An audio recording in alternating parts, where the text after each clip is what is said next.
Welcome to Survivor Voice. They fined me $1,000 for hunting on my own property. That's right. I wasn't breaking the law. I wasn't on their land. I was simply enjoying a tradition that had been in my family for generations. But the HOA decided that my way of life didn't fit the image of the neighborhood.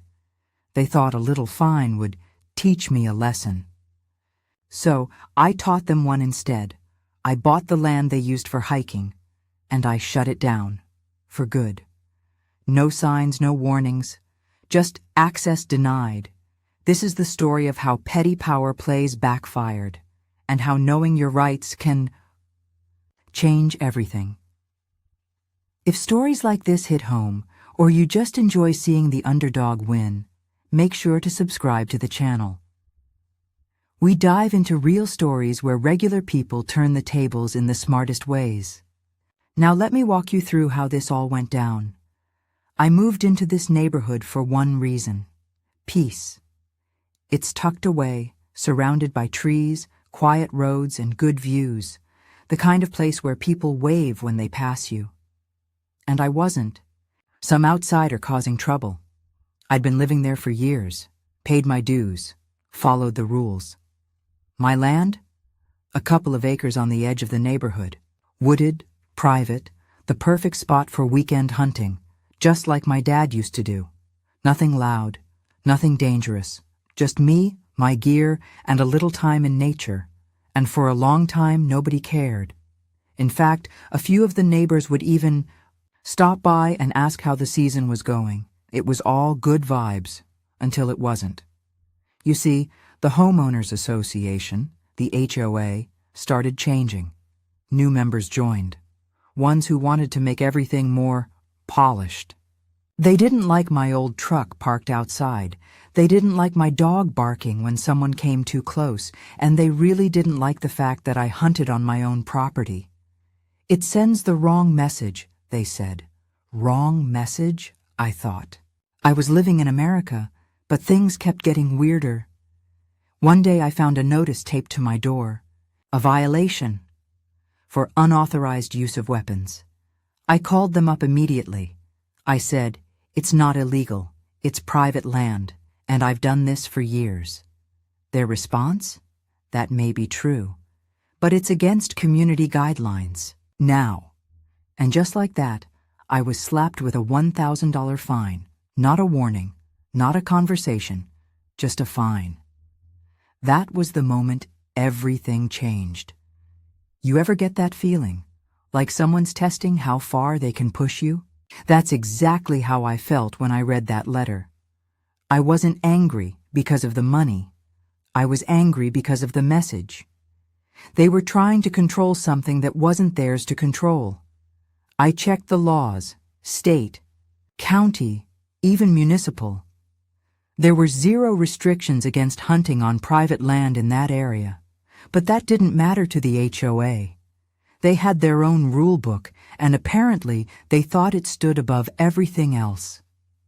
I tried to play it cool, went to their next meeting, calm and polite, laid out the facts, explained the history, brought printed law codes.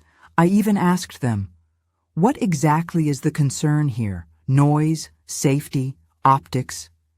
And you know what one of them said? It just doesn't. Look good for the neighborhood brand. Brand? Since when did my backyard become part of a corporate marketing plan?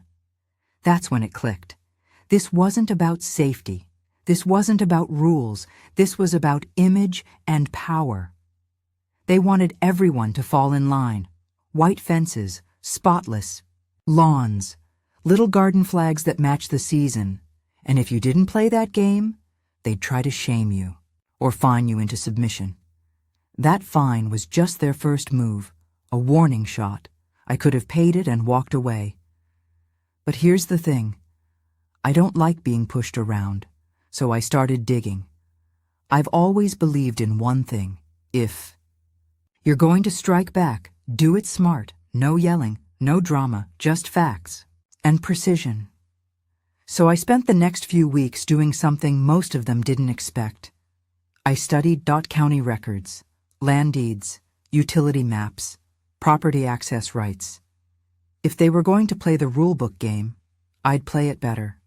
And that's when I found something interesting. Behind our neighborhood, there's a beautiful patch of woods. It connects to a hiking trail, one that the HOA brags about in their little newsletters. Community members enjoy weekend hikes through the serene nature paths, they write. But here's the twist. That trail? It didn't belong to the HOA. It didn't belong to the county either. It was privately owned. I dug deeper, found out it was part of a larger parcel of land the original developer had never sold. It was just sitting there, unused, unclaimed. For sale.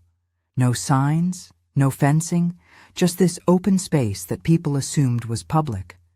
And the best part? The HOA relied on it to promote the community. It was in their brochures, their website, even their sales pitches for new buyers. They didn't own it, but they were building their image around it. You can probably guess what I did next.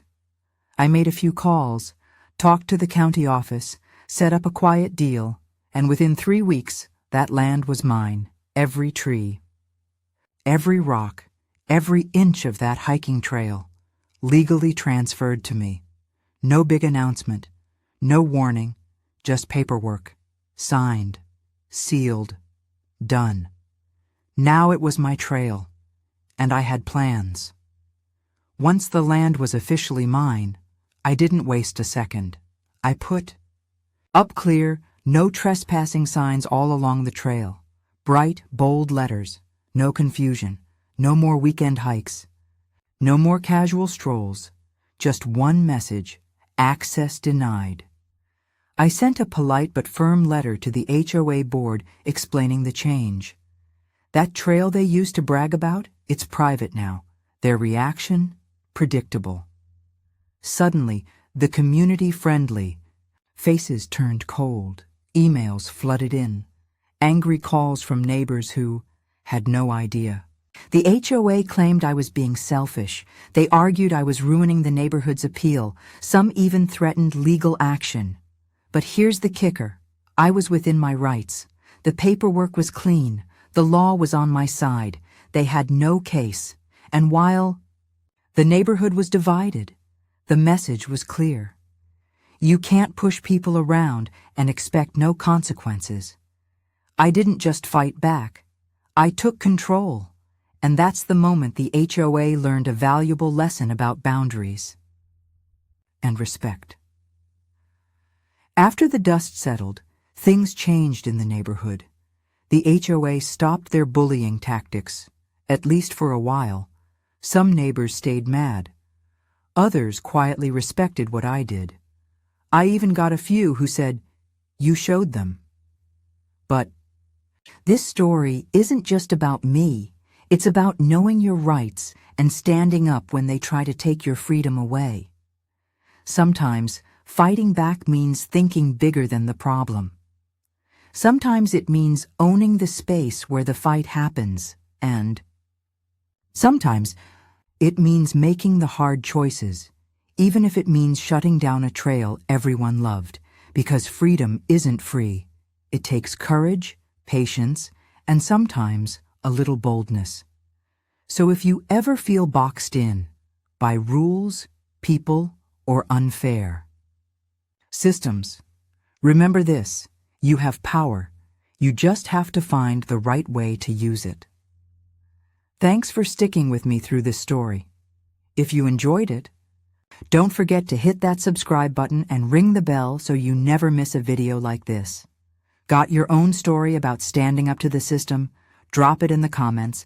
I'd love to hear it. Until next time, stay smart, stay bold, and keep fighting for your space.